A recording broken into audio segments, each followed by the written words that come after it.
internationale. abonné leen ci suñu chaîne YouTube ngir jot saa su nekk ay xibaar yu wér te wóor aju ci réew mi ak ci bitim réew. SeneInfo.net.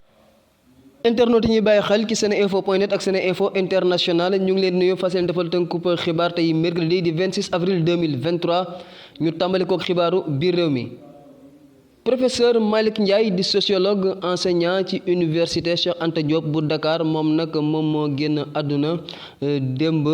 moom nag professeur Malick Ndiaye nekkoon koo xam ne nag ku ràññeeku la ci langu politique gi nekkoon it koo xam ne la ku doon joxe xalaatam la ci li nga xam ne noonu la réew mi di doxee ñu xamee woon ko sax mu doon koo xam ne ku critique la woon ci li nga xam ne sax moom mooy nguurug Abdoulaye Wade wante itam bu Macky Sall moom nag nekkoon na membre société civile bi bokkoon sax ci collectif ñoo lànk moom it ba léegi nekkoon na koo xam ne bindkat la woon jotoon na sax bind ay livres yoo xam ne yi si gën a ràññeeku mooy bi ñuy woowee Sénégal où va la République, approche critique, autocritique et prospective de la seconde alternance.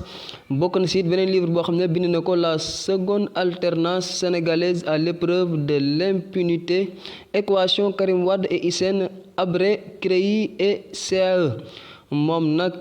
ba léegi bu ngeen fàttale ko bokkoon na ci li nga xam ne moom mooy coalition bi nga xam ne moom moo yóbbu président Macky Sall ci li nga xam ne moom mooy pouvoir bi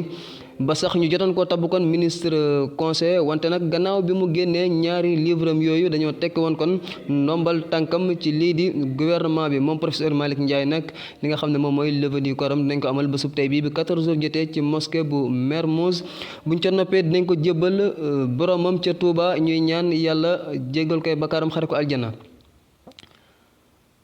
Ousmane Sonko bésub tey bii nag ci ab post boo xam ne amal na ko ci page Facebook am dafa xamle ne résultat ya nga xam ne sàkk woon nañ ñu def ko fële ca bitim réew gannaaw bi nga xamee ne nag le 16 mars bi ñu doon amal procès am ak Mame Mbaye Niang dafa xamle woon ne kon ñi nga xam ne ñoom ñooy daal ay forces de défense et de sécurité dafa am lu ñu sotti ci kawam te moom Ousmane Sonko mu ne nag lañ ca jublu woon mooy daal faat bakkanam mu ne nag yooyu le résultat te ñu sàkk woon analyser ca bitim réew mu ne ñëw na te nee na sax résultat yooyu day confirmer ne kon moom dañoo bëggoon faat bakkanam mu ne nag dina ci dellusiwaat ci fan yi ñu jëm. tàqalikoo Idrissa Seck ak Macky Sall nag am na leneen lu ca juddu moom mooy député Mariétou Niang mi nga xam ne nag moom daa bokkoon ci réew mi te sax bokkoon ci lii di coalition Benno Bokk Yaakaar moom nag tekki na li nga xam ne moom mooy ndombal tànkam kon nag nekkatul li nga xam ne moom mooy député daal démissionné na kon bokkatul ci lii di majorité présidentielle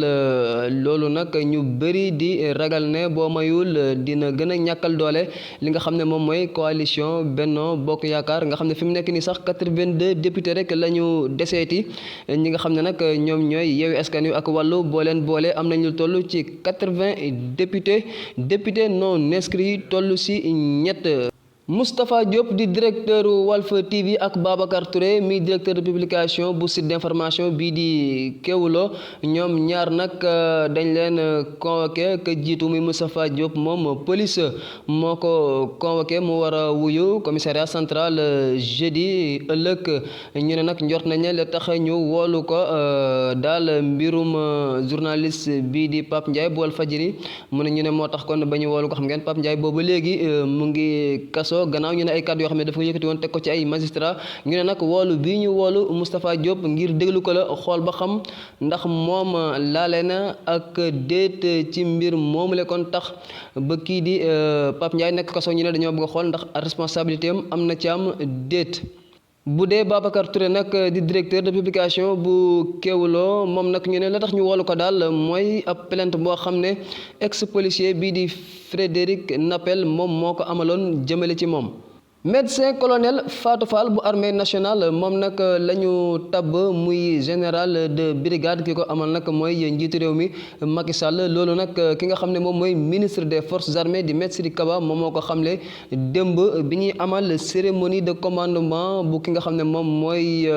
nouveau chef d'état-major général des armées muy ko Mbaye Cissé muy nag lu njëkk ci histoire Sénégal ab jigéen ñu koy def li nga xam ne moom mooy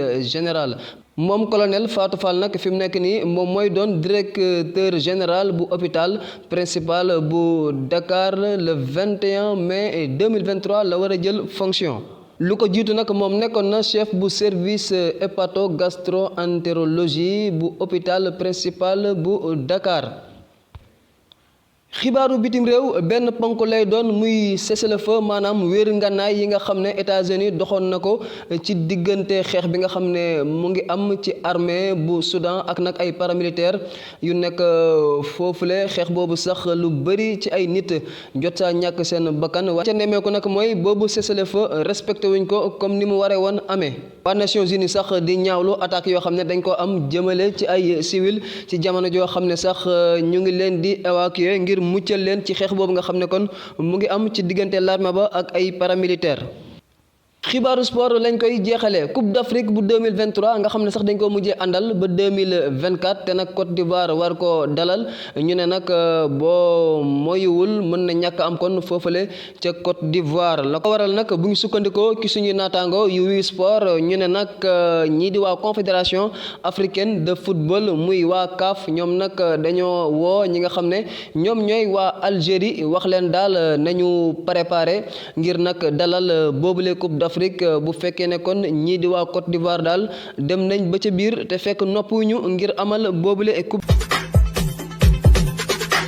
askanu Sénégal ak bitim réew seen groupe d'information bi di Sen Info International ubbil na leen ay buntam ci www.seninfo.net ngir ngeen di mën di am bépp xeetu xibaar ca ba mu jotee ci ay anam yu wóor moo xam xibaaru politique la ci wàllu culture bi cosaan ak aada xibaaru tàggat yaram xibaaru diine ak lépp lu xew ci àdduna bi mën ngeen a abonné wu ci YouTube bu Sen Info International ngir xam li xew ci seen réew ak fépp ci àdduna bi seen groupe d'information Sen Info International ndimbalu askan wi moo ko tax a jóg.